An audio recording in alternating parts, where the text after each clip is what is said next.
சிஎஸ்எஃப்ல June 26க்கான current அஃபேர்ஸில் மொத்தம் 15 பார்க்க போகிறோம். ஃபர்ஸ்ட் நியூஸ் என்ன அப்படின்னா, ministry of civil aviation, power and FICCI 3 பேரும் சேர்ந்து 7th helicopter and small aircraft summit பூனேல கண்டக்ட் பண்ணியிருக்காங்க.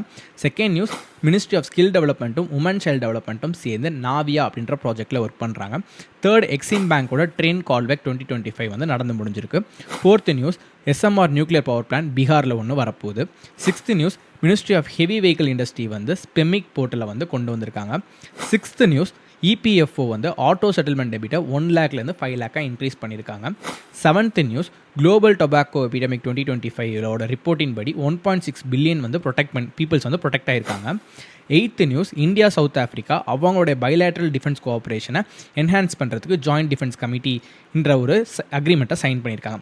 பாஸ்தவேனியா 11th கண்ட்ரியாக ஹெச்ஐவியை ஒழிச்சு கோல்ட் டயர் ஸ்டேட்டஸாக வாங்கியிருக்கு. 10th நியூஸ், வேர்ல்டு பேங்க் வந்து வாட்டர் ஸ்கேர்சிட்டிக்காக 426 மில்லியனும், அதே மாதிரி தமிழ்நாட்டில் இருக்க உமன் எம்ப்ளாய்மெண்ட்டுக்காக 150 மில்லியனும் லெண்ட் பண்ணியிருக்கு. 11th news, Adani airport limited அவங்க என்ன பண்ணியிருக்காங்க அப்படின்னா 1 பில்லியன் வந்து ப்ராஜெக்ட் ஃபைனான்ஸ் மூலிமா ரைஸ் பண்ணியிருக்காங்க. 12th நியூஸ், ரேசர் பேயும் ஆர்பிஎல், எஸ் பேங்க் 3 பேரும் சேர்ந்து ஸ்டார்ட் அப்ஸ்க்காக ஒரு கோஆப்ரேட்டட் கிரெடிட் கார்டை வந்து லான்ச் பண்ணியிருக்காங்க. 13 news, HDFC sign IIT Bombay 3 பேரும் சேர்ந்து ஹெச்டிஎஃப்சி லைஸ் இன்சூரக்கா அப்படின்ற ஒரு கேம்பெயினை லான்ச் பண்ணியிருக்காங்க. டாடா பவரும் நிக்ஸான் எலக்ட்ரிக் கமிஷனும் சேர்ந்து ஃபஸ்ட்டு மைக்ரோ சப்ஸ்டேஷனை வந்து இன்ட்ரடியூஸ் பண்ணியிருக்காங்க. 15th நியூஸ், நீரஜ் சோப்ரா வந்து கோல்டன் ஸ்பைக் 2025 வந்து வின் பண்ணியிருக்காரு. And that's it for today guys. see you tomorrow. Bye.